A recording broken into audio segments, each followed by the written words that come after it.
ជំរាបសួរពុកម៉ែបងប្អូនថ្ងៃនេះយើងមានមុខម្ហូបមួយមុខហៅថាសម្លម្ជូរខ្ទិះត្រីប្រាតោះឥឡូវយើងទៅមើលពីរបៀបធ្វើទាំងអស់គ្នាដំបូងយើងដាក់ឆ្នាំងឲ្យក្តៅបន្ទាប់មកយើងចាក់ទឹកខ្ទិះចូលយើងចាក់តែល្មមបានទេបងប្អូនបន្ទាប់មកយើងចាប់ផ្ដើមដាក់គ្រឿងបុកយើងចូល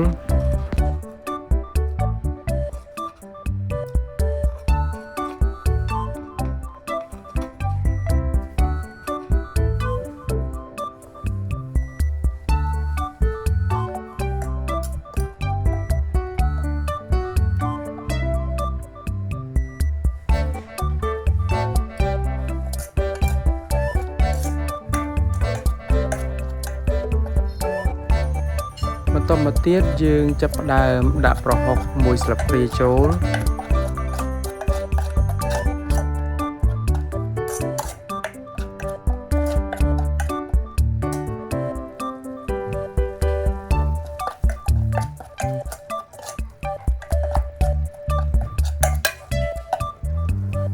បន្ទាប់ពីគ្រឿងឡើងឈ្ងុយល្អហើយយើងចាប់ផ្ដើមដាក់ខ្ទិះដូងចូលបន្តិចទៀត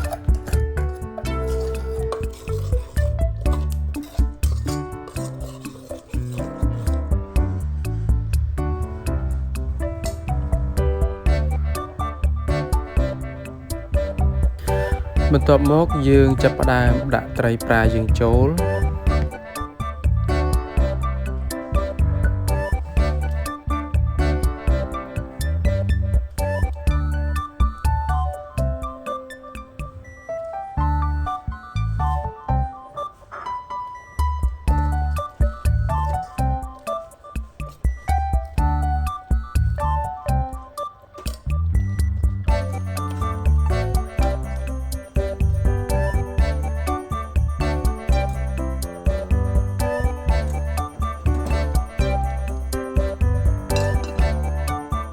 បន្ទាប់ពីសម្លបានពុះមួយសន្ទុះហើយយើងចាប់ផ្ដើមដាក់ខ្ទិះដូងចូលទាំងអស់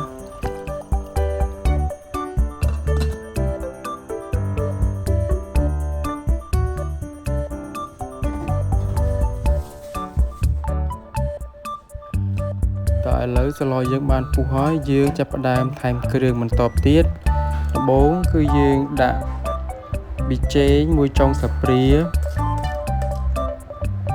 បន្ទាប់មកអំបិល1ចុងស្លាបព្រា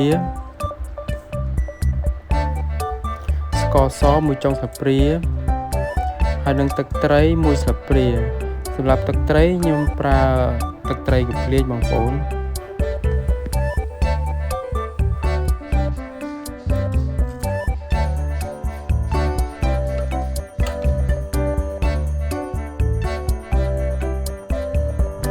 បន្ទាប់មកយើងចាប់ផ្ដើមដាក់បន្លែយើងចូល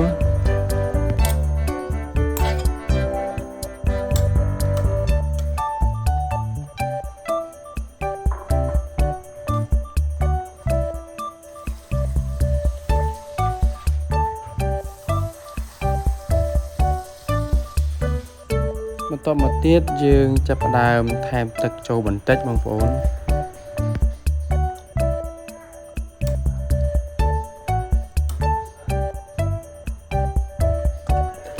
បន្ទាប់ពីសម្លបានពុះមកល្មមហើយយើងចាប់ផ្ដើមដាក់ទឹកអំពិលចូលបងប្អូន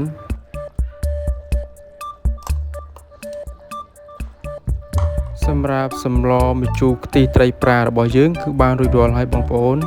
អរគុណពុកម៉ែបងប្អូនដែលតាមដានវីដេអូតាំងពីដើមរហូតដល់ចប់សូមអរគុណ